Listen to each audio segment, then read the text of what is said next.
안녕하십니까, 신은진의 신경안과. 오늘은 또 재밌는 주제를 준비해봤습니다. 우주에서 나타나는 눈의 문제는, 우리 눈은 어떤 변화가 나타날까요? 아무 문제가 없을까요? 그렇지 않습니다. 오늘 한번 그것을 얘기해 보도록 하겠습니다. 제가 참 좋아하는 그림인데요, 1965년 이정문 화백께서 그리신 2000년대의 생활의 이모저모입니다. 여러분도 어떠십니까? 여기 보시면은 전기자동차가 있고요, 로봇이 있고 태양광이 있고, 그렇죠. 근데 실제로 보니까 35년 뒤에 이 모든 것들이 정말 기가 막히게 다 이루어졌습니다. 로봇 청소기가 있고, 실제로 우리는 핸드폰을 보면서 상대방 얼굴을 보고 이야기를 하고 있고요, 전기차가 달리고 있습니다. 만약에 35년 뒤에 우리가 우주로 수학여행을 간다면 여러분들 지금 믿으시겠습니까? 아마 저는 35년 뒤에는 이런 날이 곧 올 거라고 생각하고 있고 믿고 있습니다. 참 좋은 소식인데요, 올 초에 우리의 우주청 신설법이 국회를 통과했습니다. 오늘 제가 이 주제를 준비하게 된 이유인데요, 약간 늦은 감이 있지만은 이 우주 시대에 글로벌 경쟁에 대비하고 또 우주 강국으로 도약할 수 있는 기반이 마련된 것 같습니다. 실제로 미국의 나사, 또 일본의 작사 같은 많은 나라에서 이 우주 탐사에 사활을 걸고 있고요, 또한 뭐 일론 머스크의 스페이스 X 같은 민간 기업도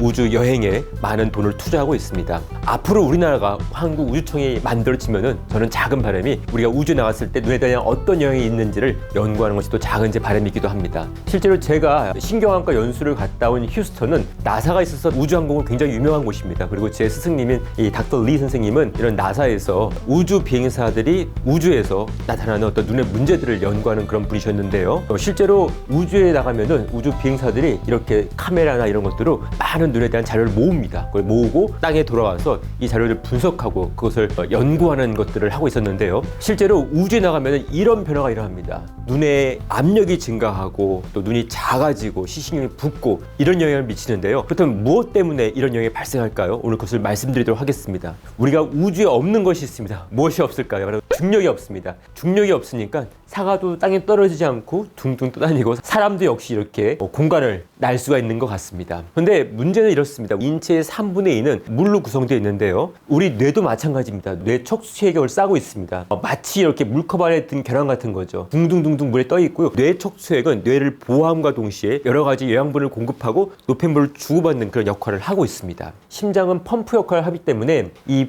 파이프라는 혈관을 통해서 뇌에도 혈액을 보내고 눈에도 혈액을 보내고 전신에 혈액을 공급하는 역할을 하고 있는데요, 눈에 혈액을 공급을 하고 다시 눈으로 들어갔던 혈액은 정맥을 통해서 빠져나와야 됩니다. 심장으로 돌아가야 되는데 중력이 없기 때문에 땅으로 떨어지는 힘이 약합니다. 사과도 안 떨어지고 혈액도 한 바퀴 순환한 다음에 다시 떨어져서 심장으로 가야 되는데 심장으로 못 가는 것이죠. 무슨 문제 생기겠습니까? 무중력이어서 심장에서 뇌로 가는 혈액 공급은 잘 되는데 뇌를 한 바퀴 돌고 떨어지는 혈액은 잘 안 빠지는 거죠. 즉 하수도가 막히게 되는 것이고 수분이 쌓이게 되는 것입니다. 머릿뼈로 제한된 두개각 내에 수분이 쌓이면 바로 뇌압이 올라가게 되죠. 두개내압 상승이라고 합니다. 시신경도 뇌의 일부이기 때문에 뇌의 척추액이 시신경을 감싸고 있습니다. 당연히 뇌의 척추액의 압력이 올라가고 이러한 압력은 시신경을 압박하게 됩니다. 정상적으로는 이렇게 눈이 동그래야 되고 이렇게 돼야 되는데 시신경을 지나가는 뇌의 척추액이 늘어나고 압박이 되면은 눈도 더 작아지고 시신경에 대한 압력도 증가하게 돼서 많은 눈의 변화가 일어나게 됩니다.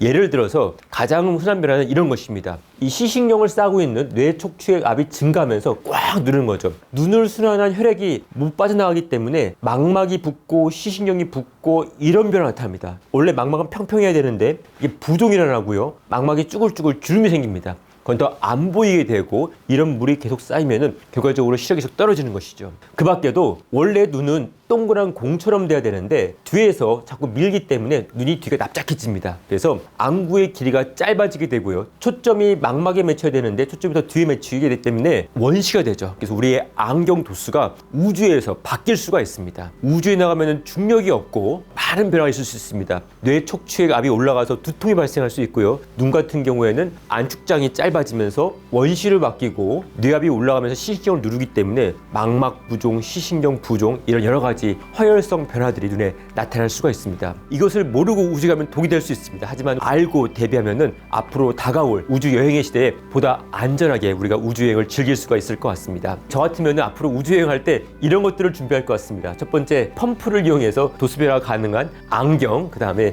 뇌압을 떨어뜨리는 뇌압 하강제, 이거를 준비하고 저는 우주 여행을 갈 것 같습니다. 있습니다. 우주 시대, 앞으로 정말 우리가 우주여행을 즐길 날이 얼마 남지 않은 것 같습니다. 우주에서 나타날 수 있는 우리 눈과 뇌의 변화에도 많은 관심을 가지겠고요. 앞으로도 꾸준한 연구가 필요할 것 같습니다. 우주 비행 시 나타날 수 있는 문제는 있습니다. 앞으로 이것들 공부해서 안전한 우주여행을 즐기기를 바라겠습니다. 감사합니다.